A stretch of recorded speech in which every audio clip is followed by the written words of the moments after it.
Andhra Pradesh deputy CM Pawan Kalyan AP ప్రజలకు తనతో బంధుత్వం కలుపుకోవడం పైన, మరీ ముఖ్యంగా పీఠాపురం ప్రజలు తనను పీఠాపురం ఎమ్మెల్యే గారి తాలూకా అని వాహనాలపై రాసుకుని మరి తిరగడం పైన ఆసక్తికరమైన వ్యాఖ్యలను ఆయన చేశారు.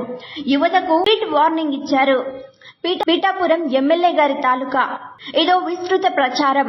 సార్వత్రిక ఎన్నికల ముందు పీఠాపురం ఎమ్మెల్యే గారి తాలూకా అంటూ వాహనాల నెంబర్ ప్లేట్ల మీద పెద్ద ఎత్తున సోషల్ మీడియాలోనూ బయట ప్రచారం జరిగింది.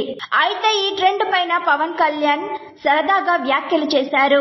పీఠాపురంలో పర్యటించిన పవన్, మీ వల్ల నన్ను కూడా తిడతారు. పవన్ కళ్యాణ్ దయచేసి ఎవరు నెంబర్ ప్లేట్ల పైన అలా రాసుకోవద్దని, అలా రాసుకున్నా నాకు చెడ్డ పేరు తీసుకురావద్దని ఆయన విజ్ఞప్తి చేశారు. వాహనానికి ఒరిజినల్ నెంబర్ ప్లేట్లు లేకుండా తిరిగితే పోలీసులు పట్టుకుంటారంటూ సరదాగానే వ్యాఖ్యలు చేశారు. ఒకవేళ పట్టుబడితే ఎమ్మెల్యే గారి తాలూకాని రాసినందున నన్ను కూడా తిడతారనే ఫన్నీ కామెంట్స్ పవన్ చేశారు. బైక్ రేస్లపై యువతకు స్వీట్ వార్నింగ్ పవన్ కళ్యాణ్ ఇచ్చారు. ప్రతి ఒక్కరూ చట్టాలను పాటించాలని, రూల్స్ బ్రేక్ చేయడానికి వీల్లేదని ఆయన హితవు పలికారు.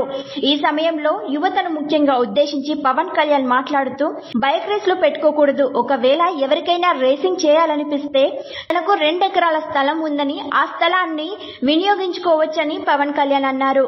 బైక్ రేస్ కోసం వచ్చే వాళ్లకు హెల్మెట్లు, సేఫ్ గార్డులు, ఇతర రక్షణ పరికరాలను కూడా అందుబాటులో ఉంచుతామని పీఠాపురం ఎమ్మెల్యే పేర్కొన్నారు. బైకర్ల పైన పీఠాపురం ఎమ్మెల్యే గారి తాలూకా అంటూ రాసుకుంటున్న పవన్ కళ్యాణ్ ఫ్యాన్స్ కు, యువతకు ఆయన తనదైన శైలిలో హితోపదేశం చేశారు. ఒక ఎమ్మెల్యే, డిప్యూటీ సీఎం ఎలా ఉండాలో నడుచుకుంటూ అందరికీ పవన్ ఆదర్శవంతంగా నిలుస్తున్నారు. మరిన్ని ట్రెండింగ్ వీడియోల కోసం News18 తెలుగు ఛానల్ ని సబ్స్క్రైబ్ చేసుకోండి.